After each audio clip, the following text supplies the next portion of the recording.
Bismillahirrahmanirrahim. Assalamualaikum warahmatullahi wabarakatuh. Alhamdulillahirabbil alamin wassalatu wassalamu ala asyrafil anbiya'i wal mursalin wa ala alihi wa sahbihi ajmain. Syukur kita kepada Allah Subhanahu wa taala masih diberikan kekuatan iman, kesehatan lahir dan batin hingga dapat melaksanakan sholat maghrib berjemaah, i'tikaf, tadarus Al-Quran. Moga-moga ini menjadi investasi akhirat yang membahagiakan kita di dunia. Amin. Sholawat dan salam kita sampaikan kepada Nabi Muhammad sallallahu alaihi wasallam, uswatun kita, teladan kita yang diutus Allah untuk menegaskan bahwa kuasa Allah itu mutlak dan mengingkarinya neraka. Terima kasih kepada Bapak Ibu, orang-orang tua kami yang telah hadir pada maghrib berkah ini. Terima kasih kita kepada BKM Masjid Al-Muhajirin. Bapak Ibu yang dirahmati Allah, hari ini kita membahas 7 ayat di surat Luqman, surat ke-31 ayat 20 sampai dengan 26. Judul kita, kuasa Allah itu mutlak dan mengingkarinya neraka. Tentu saja ada 7 kesimpulan yang bisa kita dapati di 7 ayat itu. Pertama, yang mengingkari Allah adalah kedunguan. Yang kedua, mengikuti tradisi leluhur yang salah lah ya. Nggak semua tradisi leluhur itu salah, tapi tradisi leluhur yang salah itu, terutama menyembah berhala dan menyembah patung pada masa jahiliyah, itu sama dengan mengikuti langkah setan, dan itu sama dengan menggiring ke neraka. Siapakah manusia yang kuat itu? Yang kuat itu al-urwatul wusqa, adalah orang yang berpegang teguh pada Allah dan ajarannya dengan terus berbuat baik. Bapak Ibu yang dirahmati Allah, pada pertemuan ini kesimpulan keempat kita temukan bahwa kafir itu tak perlu ditangisi. Kita berdakwah kepada mereka karena hidup ini adalah pilihan dan kita tidak bisa memaksa seseorang untuk memilih apapun dan siapapun. Kafir itu senang sekejap di dunia untuk menderita selamanya di neraka. Luar biasanya Bapak Ibu yang dirahmati Allah, pada kesimpulan keenam, orang kafir itu sebenarnya mengakui Allah Subhanahu wa taala sebagai pencipta, tapi masalahnya dia tidak mau beriman kepada Allah. Allah Tuhan yang Maha Kaya tidak memerlukan hamba, tapi hambalah yang memerlukan Allah Subhanahu wa taala. Mari kita baca firman Allah Subhanahu wa taala dengan kerendahan hati. Mudah-mudahan Allah memberikan hidayahnya kepada kita hingga kita bertambah iman, bertambah amal, bertambah kebaikan hingga wafat dalam keadaan husnul khotimah. Amin. A'udzubillahi minasyaitonir rajim. Bismillahirrahmanirrahim. Alam tarau annallaha sakhkhara lakum ma fis samawati wa ma fil ardi wa asbagha 'alaikum ni'amahu zahiratan wa batinah. Wa minan nasi man yujadilu fillahi bighairi ilmin wala hudan wala kitabim munir. Wa idza qila lahum ittabi'u ma anzalallah qalu bal nattabi'u ma wajadna alaihi abaana awalau kana syaitanu yad'uhum ila azabis sa'ir. Wa man yuslim wajhahu ila Allahi wa huwa muhsin faqad istamsaka bil urwatil wusqa wa ilallahi aqibatul umur. wa man kafara fala yahzunka kufruh ilaina marji'uhu fanunabbi'uhum bima 'amilu innallaha 'alimun bizatis sudur numatti'uhum qalila thumma natarruhum ila 'adzabin ghalidh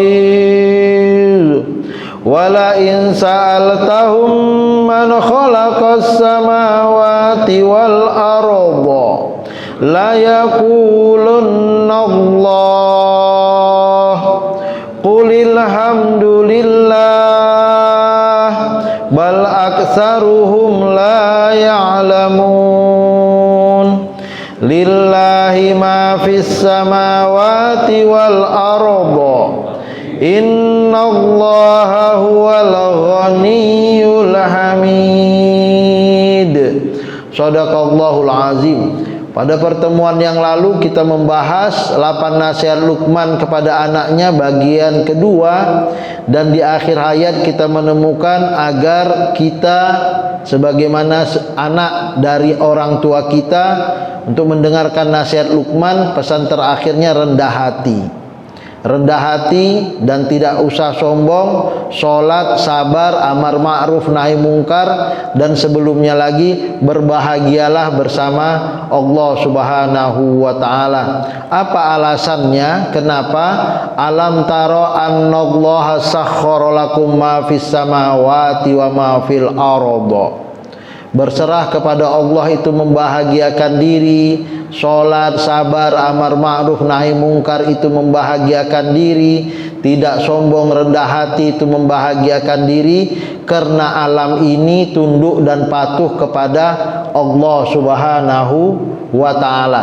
Tidakkah kalian alam tarau memperhatikan annallaha sakhkhara lakum, Allah lah yang menundukkan sehingga matahari terbit tak usah kita urus, dan tenggelam tak usah juga kita atur. Datang pula bulan di malam harinya juga tak kita kontrol. Ada bintang, ada keindahan di malam harinya juga tidak kita yang ngaturnya. Semuanya itu ditundukkan oleh Allah. Untuk siapa? Untuk kita, makhluk Allah Subhanahu wa ta'ala yang super luar biasa ini.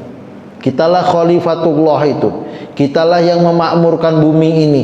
Allah menciptakan alam untuk kita, maka wajar kita menyembah Allah Subhanahu wa ta'ala. Wa asbagha alaikum ni'amahu zahiratan wa batinah.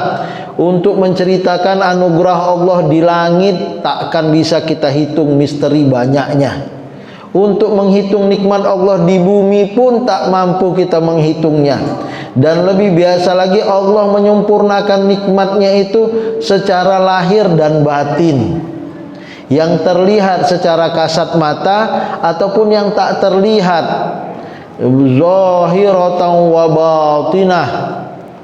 Artinya untuk mensyukuri nikmat Allah dengan sholat 24 jam tak terbayar. Untuk cerita masuk surga, aduh malu kita. Tapi luar biasanya Allah Subhanahu wa ta'ala, lakukanlah yang bisa kita lakukan. Allah akan memberi fasilitas yang luar biasa di dunia, dan itu masih 1% dibandingkan dengan fasilitas Allah di surga yang 99% itu. Bapak Ibu yang dirahmati Allah, wa minan nasi man yujadilu fillahi bighairi ilmin wala hudan wala kitabim munir. Sayangnya ada sebagian manusia yang enggak mau beriman pada Allah, yang tak mentaati aturannya dan melawan perintahnya. Yujadilu fillah, berdebat tentang keesaan Allah, berdebat tentang syariat dan aturan main Allah bi ghairi ilmin. Sebenarnya yang melawan aturan main Allah tak punya ilmu, yang kita sebutkan tadi di awal, dungu. Kenapa? Allah tak beri dia hidayah. Dia sangka dia benar, dia sangka dia hebat, tapi sebenarnya ini adalah kedunguan, karena sebenarnya jauh dari Allah tanpa hidayah, tanpa kitab suci yang menerangkan jalan hidup ini adalah kesengsaraan. Dalam hidup yang sederhana, fasilitas yang diberi oleh ayah emak tak kita syukuri pun, Allah dan manusia menyebutkan kita anak durhaka. Dan ini logis. Bagaimana pula Allah telah memberikan triliunan nikmat dalam hitungan detik dan kita lawan dia. Apa yang bisa kita labelkan kepada orang seperti ini? Allah mengatakan dalam surat Luqman ayat 20 ini adalah kedunguan, bi ghairi ilmin. Ini tak punya ilmu, tanpa ilmu, tak punya hidayah. Orang kalau tak dapat hidayah, rugi dunia, rugi akhirat. Orang yang membantah kesan Allah ilmunya masih kurang, atau sama sekali memang tak punya ilmu, bi ghairi ilmin, dan bukan pikiran mereka, sebab bukan pikiran yang mereka gunakan. Yang kedua, bukan Al-Quran yang mereka jadikan panduan. Alhamdulillah, di setiap Ahad malam Senin kita ngaji Quran, dan setiap Ahad subuh kita menemukan kajian-kajian yang banyak di Masjid Al-Muhajirin ini. Yang mendengar YouTube, melihat YouTube kita, bolehlah datang langsung kemari untuk sama-sama mengaji Al-Quran dan mengikuti kegiatan-kegiatan di Masjid Al-Muhajirin ini. Kesimpulan pertama, melawan Allah adalah kedunguan. Tak ada yang sulit jika Allah yang memudahkan, tak ada yang berat jika Allah meringankan, tak ada yang mampu melawan jika Allah yang berkehendak. Allah yang maha kuasa dilawan, yujadilu, didebat. Ini tentulah kesalahan dalam bertindak dan mengambil keputusan. Wa idza qila lahum ittabi'u ma anzalallah, apabila dikatakan kepada mereka untuk mengikuti apa-apa yang telah diturunkan Allah Subhanahu wa taala, qalu, mereka ini tentu saja pada masa kaum jahiliyah, namanya juga jahiliyah, kaum kebodohan. Tapi sebenarnya ini ayat berlaku sampai sekarang, karena kita punya peluang untuk berdakwah di 5 miliar mereka yang belum mendapatkan hidayah Allah. Ayo masuk Islam. Apa jawab mereka? Bal nattabi'u ma wajadna alaihi abaana. Tidak, kami tidak mau masuk Islam. Kami hanya mengikuti kebiasaan yang kami dapati dari nenek moyang kami. Jadi abaana, nenek moyang, ini sebenarnya nggak salah kalau dia beriman pada Allah. Bapak Ibu yang dirahmati Allah, nenek moyang kita itu Nabi Adam dan dia beriman. Jadi tak salah nenek moyang. Yang salah nenek moyang yang salah memberi tradisi yang salah kepada generasi berikutnya, dan ini menjadi alasan untuk mengikuti yang salah. Ada banyak tradisi yang baik. Tradisi orang tua kita jualan kue itu bagus, menjadi pedagang. Tradisi ayah emak kita ngaji Quran dari maghrib sampai isya itu bagus. Tradisi ayah emak kita kalau maghrib harus pulang ke rumah, nggak boleh lagi keluyuran, itu bagus. Dan biasanya itu nggak jadikan alasan. Tapi kalau yang buruk, dibilanglah nenek moyang. Termasuk mereka ini. Padahal nenek moyang itu sebagaimana Nabi Adam dan para rasul itu adalah nenek moyang kita, dan mereka adalah orang-orang baik. Semua mengajak kepada kalimatut tauhid, la ilaha illallah. Maka nenek moyang yang salah ini sumber utamanya bukan dari Allah, tapi sumber utamanya dari setan. Pada generasi Adam masih menyembah Allah. Generasi mendekati Nabi Nuh, wafatnya Nabi Nuh, baru kemudian ditemukanlah penyembahan patung berhala pertama. Alasannya adalah menghormati orang-orang suci, para solihin, tapi setan masuk di sana. Ayo kita sembah orang-orang baik ini. Akhirnya tergeserlah dari penyembahan yang benar kepada penyembahan yang tak baik. Setan punya peran penting di situ. Yad'uhum ila azabis sa'ir. Tapi Bapak Ibu yang dirahmati Allah, ajakan setan ini berujung pada azab api yang menyala-nyala atau neraka. Ini catatan penting, artinya apa? Masuk neraka pengaruh dari setan karena mengikuti tradisi nenek moyang yang salah. Panduan kafir adalah tradisi nenek moyang yang tidak masuk akal, bi ghairi ilmin pada ayat sebelumnya. Maka bagaimana mungkin mereka mau mengikuti tradisi itu walau akhirnya bagaimana mungkin mereka mau mengikuti tradisi itu walau akhirnya tersiksa? Gunakanlah akal. Kalau masuk neraka ngapain? Inilah firman Allah yang kita ambil kesimpulan darinya, mengikuti ajaran leluhur yang sesat, yang salah, tidak ada ilmu di sana, sama dengan mengikuti setan ke neraka. Beribadah itu hanya kepada Allah. Wa qadha rabbuka alla ta'budu illa iyyah wa bil walidaini ihsana. Allah telah menetapkan, memerintahkan agar kita tidak menyembah kecuali Allah dan berbaik-baiklah pada ayah emak kita. Ini adalah ajaran universal itu. Selanjutnya pada ayat ketiga Allah Subhanahu wa taala berfirman di ayat 22 dari surat Luqman ini, wa may yuslim wajhahu ilallahi wa huwa muhsin faqad istamsaka bil urwatil wusqa. Barang siapa, ada dua di sini, berserah diri kepada Allah, yuslim wajhahu ilallah. Allah selalu menggunakan wajah. Di antaranya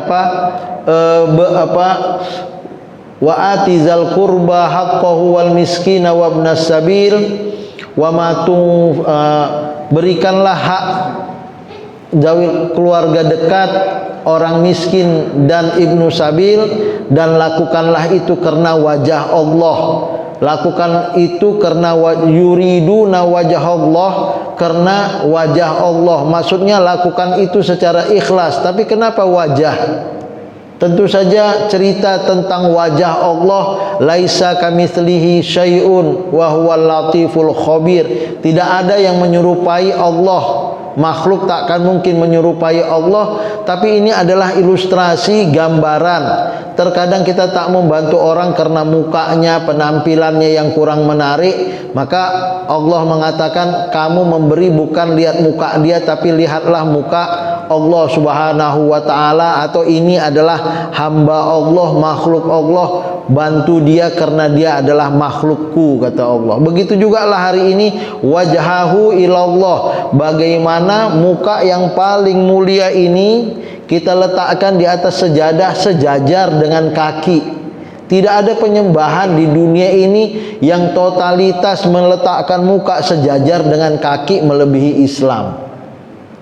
Inilah gambaran dari totalitas hamba patuh kepada Allah Subhanahu wa taala yang diwujudkan setelahnya dengan mengikuti perintah Allah dan menjauhi larangannya. Wa huwa muhsin, dan itu dilakukan dengan penuh niat baik dan memberikan kebaikan atau amal soleh, amal yang layak untuk dihadiahkan kepada orang. Karena soleh itu berarti masih dalam masa kadaluarsa. Islam artinya memberi yang terbaik, bukan yang buruk kita berikan, tapi yang soleh, yang masih layak, atau di sini yang muhsin, yang baik dan terbaik.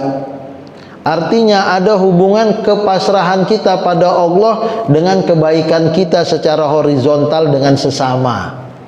Islam agama yang menebarkan rahmat dan ramah, sangat kasih dan sayang.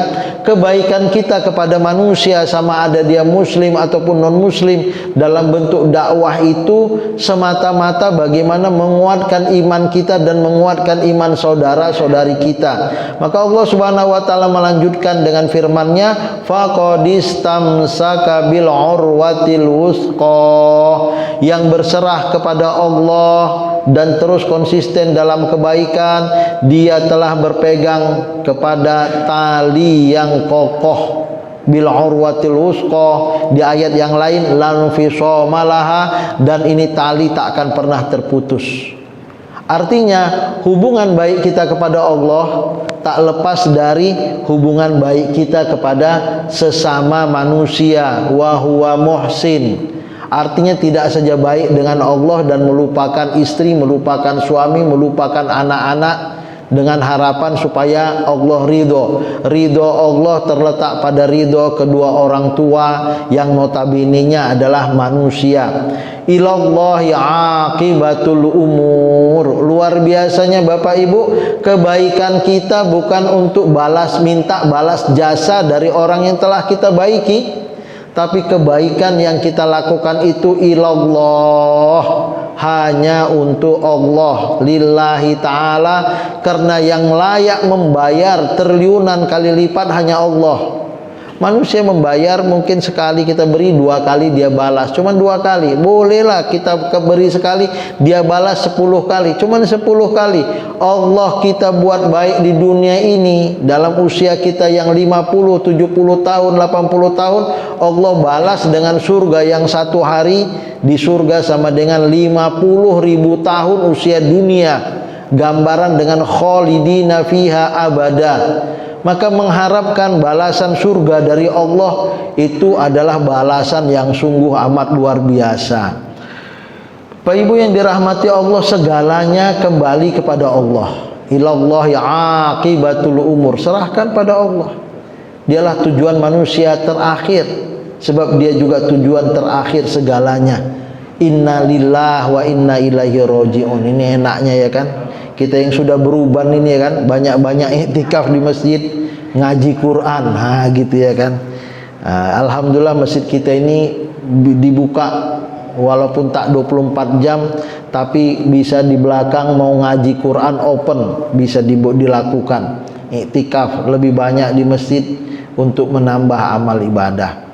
Maka kesimpulan ketiga, siapa sih manusia yang paling kuat itu? Memiliki al-urwatul wusqa, karena berada pada kedekatan kita pada Allah, yaitu orang yang berserah diri kepada Allah dan terap berbuat baik atau muhsin. Jadi pasrahnya kita pada Allah bukan bentuk kelemahan. Ya, bismillahi tawakkaltu 'alallahi la haula wala quwata illa billahil aliyil azim. Doa safar kita, atau doa meninggalkan rumah, atau doa kita saat terjepit dengan terhimpit, ini sebenarnya adalah kekuatan. Bukan kita lemah. Kita lemah karena kita bersama Allah menjadi kuat. Dengan nama Allah aku berserah diri kepadanya dan tidak ada daya kekuatan kecuali dengan pertolonganmu ya Allah. Bapak Ibu yang dirahmati Allah, kita lanjutkan. Wa man kafara fala yahzunka kufruh. Ini tadi yang kita sebutkan, orang kafir kita ajak masuk Islam karena kita sayang pada dia, bukan karena kita benci atau mengatakan Islam is the best. Walaupun memang demikian fakta dan adanya. Maka Nabi Muhammad disinggung oleh Allah Subhanahu wa taala, hari ini kita pun disinggung oleh Allah Subhanahu wa taala. Kita punya bina mu'allaf yang mengajak orang Islam untuk terus konsisten di dalam Islam. Jangan pula mereka yang sudah mu'allaf kembali menjadi murtad. Maka yang tak mau ya sudahlah, tapi yang sudah mau kita jaga taman itu menjadi tanaman yang indah. Fama wa man kafara fala yahzunka kufruh. Wahai Nabi Muhammad, ini perintah pertama kali kepada Nabi Muhammad. Barang siapa yang kafir, pamanmu, makcikmu, saudaramu, maka kekafirannya itu janganlah membuat kamu sedih. Inilah cinta Nabi Muhammad supaya orang semua masuk surga. Caranya semua orang beriman. Alhamdulillah, di usia Nabi Muhammad dakwahnya 22 tahun, dia sudah mengislamkan ratusan ribu orang. Ini adalah pencapaian luar biasa. Atau dalam jangka 35 tahun, Islam sudah berkuasa di 2/3 dari dataran bumi ini. Wah, luar biasa. Zaman khilafah itu banyak sekali yang masuk Islam. Wa ilaina marji'uhum fa nunabbi'uhum bima 'amilu. Hanya kepada kami tempat mereka kembali. Yang menilai itu Allah. Yang menilai itu bukan Nabi Muhammad. Yang menilai itu bukan saya, yang menilai itu bukan bapak ibu. Serahkan pada Allah atas usaha-usaha baik kita. Hidayah Allah yang memberikan. Sayang kali Nabi Muhammad dengan Abu Lahab. Tapi kalau Allah tak beri hidayah mau kayak mana? Ilaina marji'uhum, kami tempat kembali, fanunabbi'uhum bima amilu, dan kami yang menilai wahai Nabi Muhammad, kami yang menilai wahai Ustadz Jainal, kami yang menilai wahai Bapak Ibu. Ya Allah, payahnya berdakwah mu'alaf ini, kita sudah sampai ke kampung-kampung, naik gunung Bapak, tapi begitulah dia dakwah. Amal kita Allah yang nilai. Innallaha alimun bizatis sudur, Allah tahu niat baik kita. Mudah-mudahan ini jadi amal soleh. Allah tahu niat baik Nabi Muhammad. Alhamdulillah, capek berdakwah di Mekah 13 tahun responnya negatif. Di Madinah 10 tahun responnya positif. Balik sebentar pulang kampung ke Mekah, berbondong-bondong orang masuk Islam. Ini bukti bahwa bukan semata-mata dakwah kita orang taat pada Allah. Itu adalah cerita Allah Subhanahu wa taala, tapi kebaikan hati Nabi Muhammad. Tiba-tiba saja orang Mekah sadar dan berbondong-bondong masuk Islam. Dulu ngeyel ngotot tak ada yang mau masuk Islam, atau ada tapi jumlahnya sedikit. Inilah dia, innallaha alimun bizati sudur. Allah yang memberi hidayah ke dalam hati itu, Allah yang memberikan kepada kita reward atas niat-niat baik kita, dan Allah juga yang akan memberikan punishment atas niat busuk kita terhadap agama yang seharusnya tidak layak untuk kita hina dan kita hancurkan ini. Maka kesimpulan berikutnya, menolak kebahagiaan Islam yang dibagi kepada manusia. Kita ini ingin berbagi kebahagiaan di dunia dan di akhirat, tidak harus membuat para nabi dan dai sedih atau berkecil hati kalau ditolak. Berbahagialah karena mukmin bersama Allah, melindungi dan menyayangi. Alimum bizati sudur. Kekafiran, orang kafir tidak perlu ditangisi. Fala yahzunka kufruh, mereka di dalam neraka. Allah Subhanahu wa taala berfirman di ayat yang lain, surat yang lain, surat Al-Bayyinah ayat 6, sungguh orang-orang yang kafir dari golongan ahli kitab dan orang-orang musyrik akan masuk ke neraka jahanam, mereka kekal di dalamnya selama-lamanya, mereka itu adalah sejahat-jahat makhluk. Numatti'uhum qalila.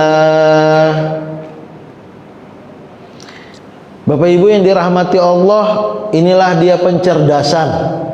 Sesukses-suksesnya mereka yang tak mau masuk Islam, berada dalam kekafiran, kemusyrikan, hanya mendapatkan kesenangan sebentar, yang kita sebutkan dengan kesuksesan 1% di dunia ini. Tsumma natarruhum ila azabin ghalil.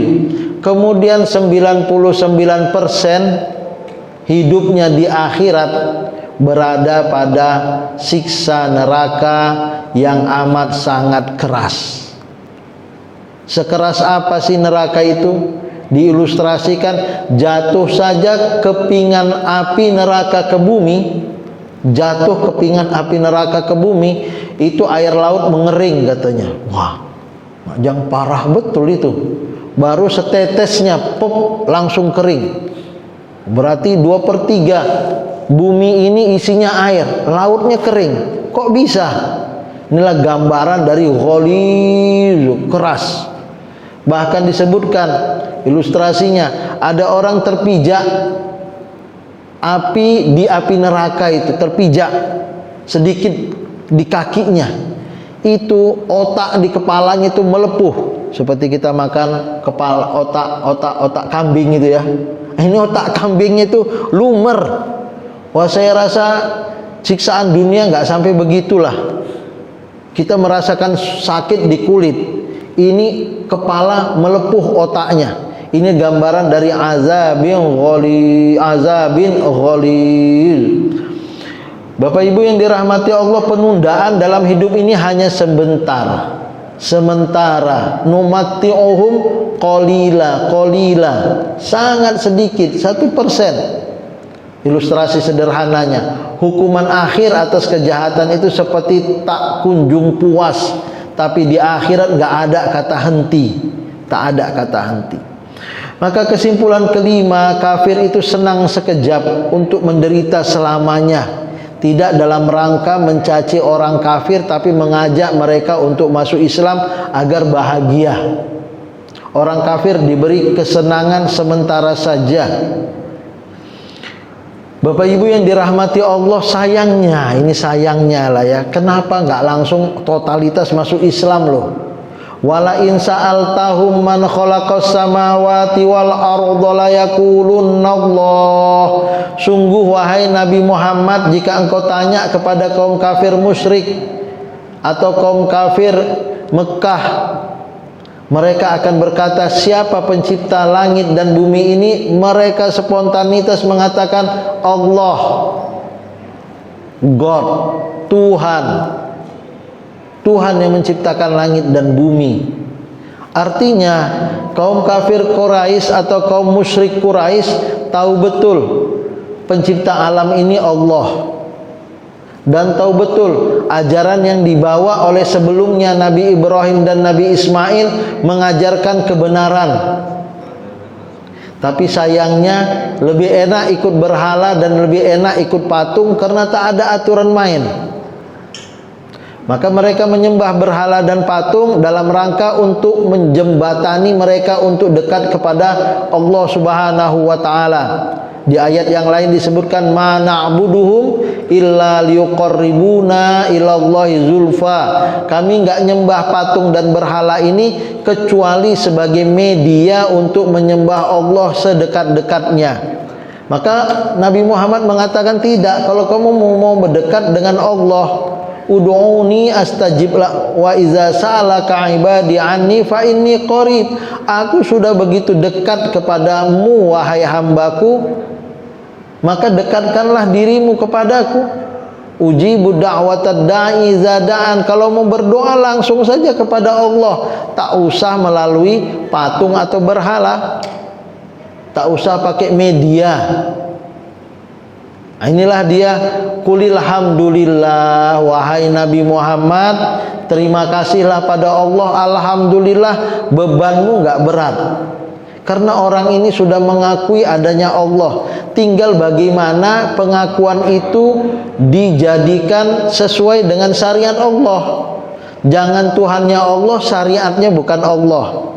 Artinya berhala dan patung itu tidak punya syariat, itu yang diikuti.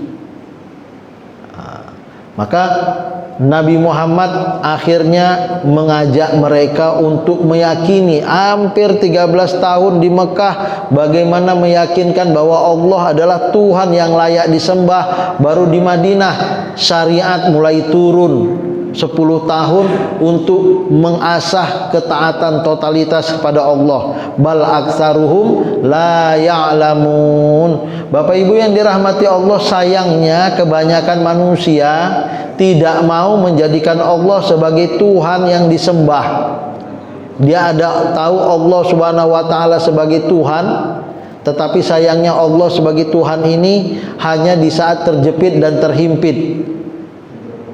Dalam kondisi beribadah total atau dalam ucapan syukur, mereka lupakan Allah Subhanahu wa taala.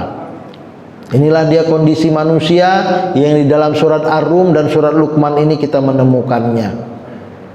Ucapan ini mengungkapkan rasa kepuasan bahwa setidaknya ini adalah suatu pengakuan bahwa orang kafir mengaku adanya Allah. Maka disebut dengan kafaro. Kafaro itu artinya sataro, menutup.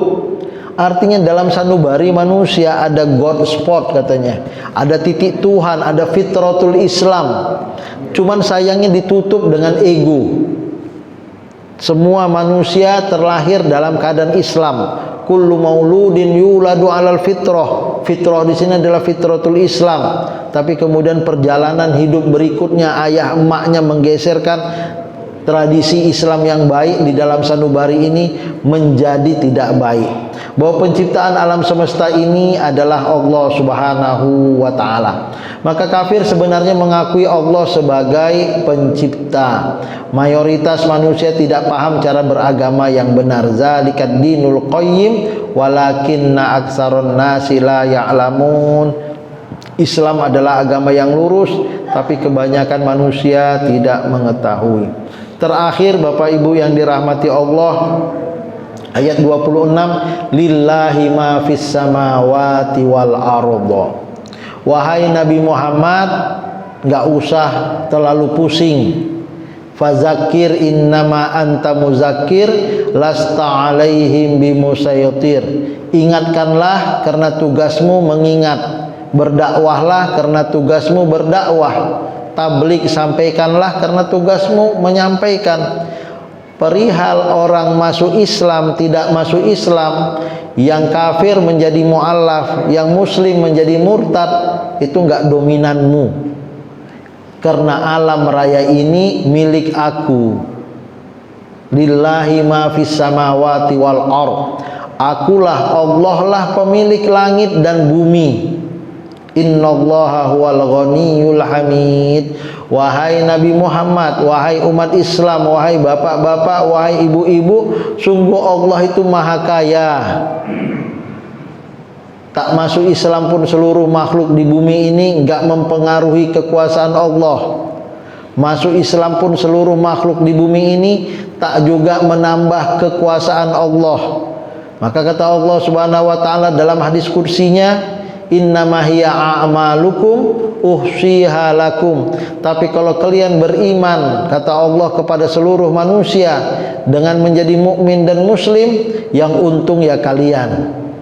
Tapi kalau kalian menjadi kafir, innama hiya a'malukum, ini amal-amal kalian yang akan kunilai, dan yang rugi adalah kalian. Adapun aku, kata Allah Subhanahu wa taala di sini, al-ghaniyyu al-hamid. Aku maha kaya dan maha terpuji. Salat kita tak menambah kebesaran Allah Subhanahu wa taala. Karena seluruh makhluk sudah memuji Allah Subhanahu wa taala, tinggal 6 miliar manusia sajalah. Ada yang memuji, ada yang kafir.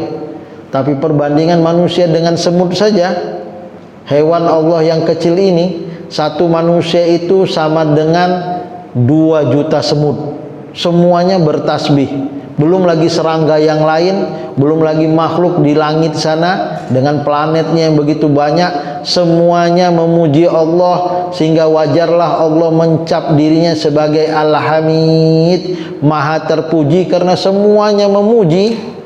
Tinggal sekian 0, sekian persen yang namanya manusia karena memiliki ikhtiar bersama dengan jin yang tak mau memuji. Secara umum semuanya memuji Allah, sehingga layak Allah mengatakan, aku Tuhan maha terpuji dan aku adalah maha kaya, karena sampai detik ini langit dan bumi ini masih milik Allah. SHM yang kita punya, sertifikat atau STNK yang kita punya itu pinjamannya.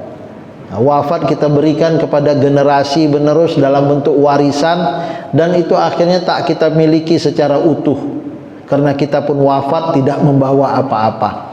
Bapak Ibu yang dirahmati Allah, sebagai pemilik alam, semua cobaan, suka dan duka harus disikapi mukmin dengan pola pikir positif yang membahagiakan. Alhamdulillah, Nabi Muhammad tak usah ngotot, cukup sampaikan. Bapak Ibu tak usah ngoyo, cukup sampaikan dan doa. Mudah-mudahan orang yang kita cintai dapat hidayah sehingga kita dipertemukan dengan mereka di surga Jannatul Firdaus. Memujinya hakikat kebahagiaan. Hidup ini bisa meyakinkan alhamdulillah dalam hati sanubari yang begitu dalam, akan melahirkan kekuatan dan kebahagiaan. Nabi Ayub memuji Allah saat seluruh tubuh berulat selama 16 tahun. Dia bahagia dalam duka. Bagaimana bahagia dalam duka? Inilah dia spirit kekuatan dari Al-Ghani Al-Hamid. Ya Allah, Engkau Maha Kaya. Al-Ghani Al-Hamid. Ya Allah, Engkau Maha memiliki. Al-Ghani Al-Hamid, Engkau Maha terpuji ya Allah. Al-Ghani Al-Hamid. Kita ulang-ulangi, repetition, the power of repetition, kekuatan dari zikir itu akhirnya melahirkan kebahagiaan dan plong. Masalah kita dibantu oleh Allah Subhanahu wa taala dalam penyelesaiannya. Allah Tuhan Maha Kaya yang tidak perlu kepada hamba.